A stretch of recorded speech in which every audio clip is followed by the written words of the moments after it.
I'm in my 21st year here working for One World for Children. My role has evolved. I began by working as an early childhood educator some 21 years ago, working through gaining my qualifications, forming part of a leadership role as an educator and moving into a training role. In probably the last 10 years I've been formed part of the management team here at One World for Children.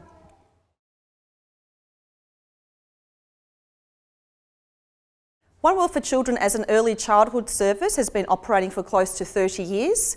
We became an RTO 20 years ago, but the service itself, where we operate early childhood services from birth through to 5 years of age, kindergarten children and school age and vacation care.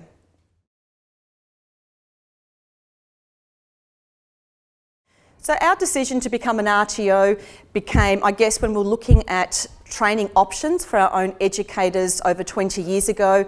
Training opportunities for our employees was very limited. There was only one way to undertake studies at that time, and that was through a face-to-face model. Working in early childhood, we quickly understood that we needed our educators to have some more practical skills. So in that way, we then researched and found out how we could best provide training for our own service. So we're looking at our own educators and how we could provide training for them. With that, we then became registered as an RTO, and with our focus of delivering training under a traineeships model, which was really applying the practical skills required to work with children.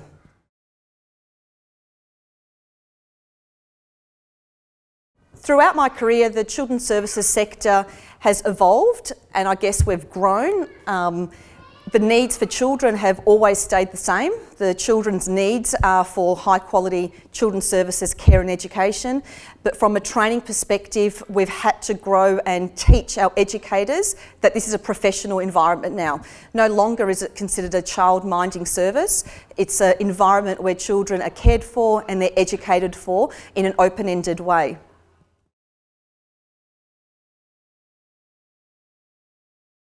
As an organisation, we've adapted to these changes through professional development and through ongoing training.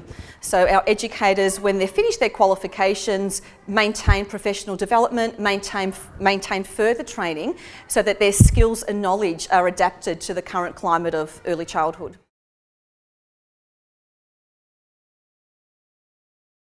Educators that are passionate, educators that have worked in early childhood for a number of years would also agree that the greatest reward is obviously watching the individual children's growth and development.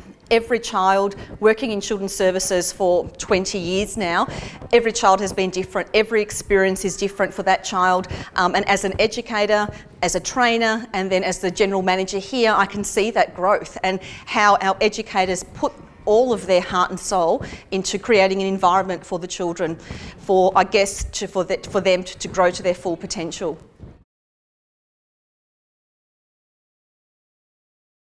One of the challenges in working within this sector is maintaining currency, maintaining an understanding that every family and every family situation is individual.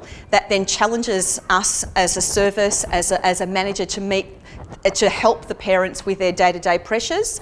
The children come into our services, they're working with professional educators, they're here to be cared and educated for, but the challenges is the society as a whole. For many parents, making the decision to have children in care is a tough one, and for many parents, or for some parents, it's not even a choice. So one of the challenges for our educators is forming that partnership with the parents, with their families, with extended family members, to make that whole experience for early childhood holistic and a very community-based experience. Since introduction of the training package in 1999, there was very limited resources. So as an early RTO, we started to develop our own resources, and we were developing resources based on the needs of the sector itself. So our trainers got together and started to write resources. Very quickly on, we understood that publishing was not our forte. Our experience is working with children and creating a better environment for children and for educators. We were lucky to have that opportunity presented to us from Aspire, and that for us was a win-win environment. We had the knowledge, we had the skills to be able to write resources that we knew were relevant, that we knew were practical, and that we knew that our educators that we employed were going to get value from. So from our end, we came together, our trainers, led by our professional development team, wrote the resources in conjunction with Aspire's expertise. Aspire are the experts in publishing, and we see ourselves experts for the sector itself.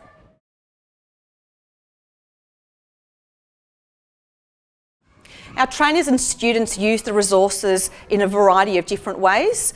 Our face-to-face trainers who deliver training in a class-based environment provide the students with the resources, and they use the resources in a classroom environment. The students who are delivered training in a flexible mode of delivery all receive the resources individually or as a pack, and the value to them is that they're very user-friendly. They're practical, they have practical examples in them where each of the students can then relate to their workplace or to their working environment when undertaking studies.